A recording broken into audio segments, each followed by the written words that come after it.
Ito po, ahon tayo dito sa kanina ito. Dami daan po dito.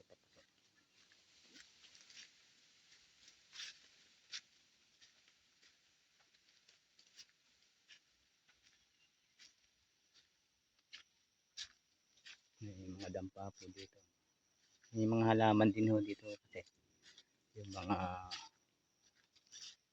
nakatira ditong mga nagbubukid ho. Kung saka may sakahan ho ito.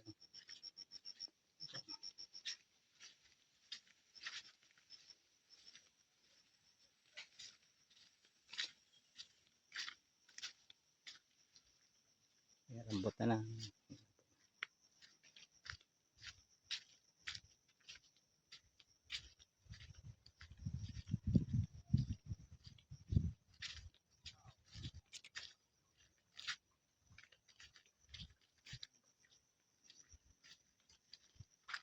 Saan tayo dadaan?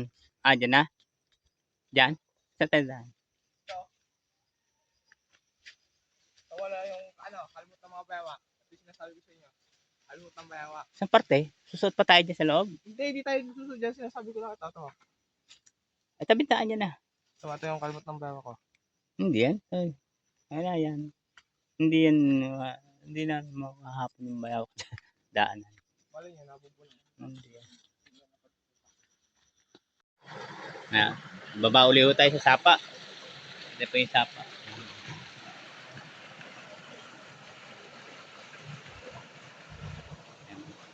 Diretso po yung pang baka sakali po yung una po ay hindi ho namin makuha kasi masyado siyang maugat. Hirap po ang aso. Ito po, dito naman kayo. Susubok, paibaba po kami. Mamaya po ang pailaya. Yung kasama ko uli yung dalawa po. Ganda po ng tubig. Malinis.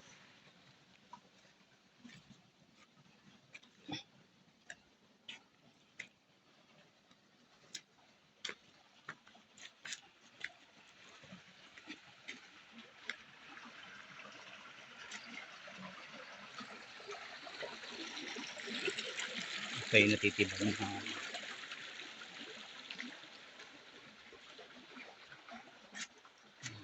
titibag din po sa lakas ng tubig.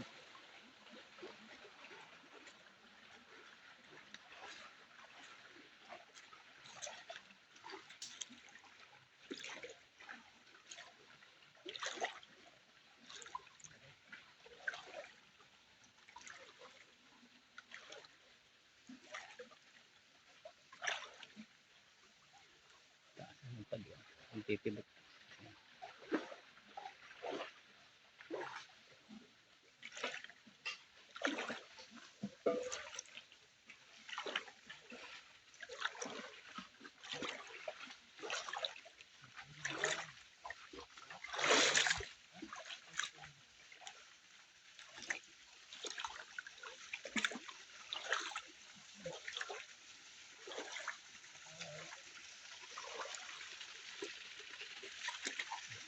May post na maliit.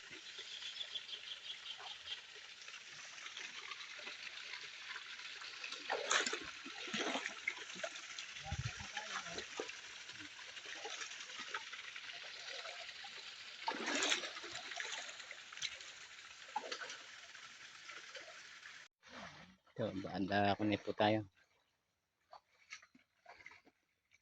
Ito po, so tayo dito. Medyo madilim. Liblib po ito. Pasok na kasi sa loob.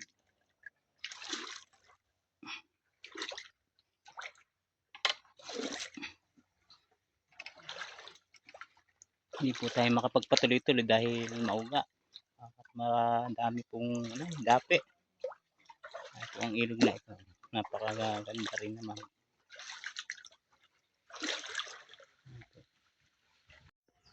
Yan po, may pader dito na sinauna. Yan po.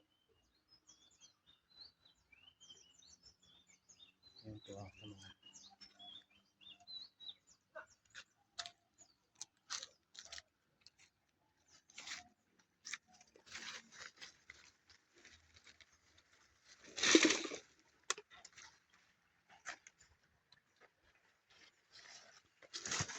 Yan po.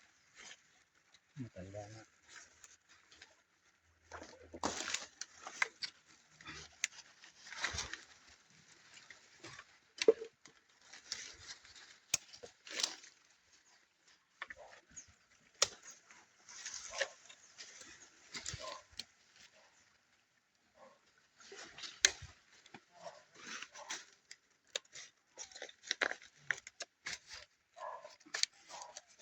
Medyo mahirap.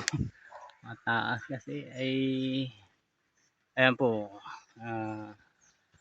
Yan po yung mga sinuunang pader na hindi ko mainda kung ang nagbahay ay ang alam ko po sabi nila ay Kastila.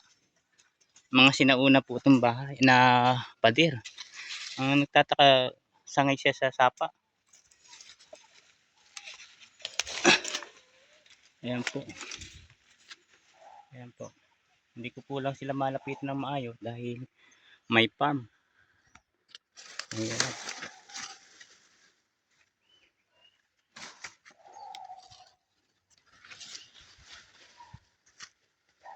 Ayan po.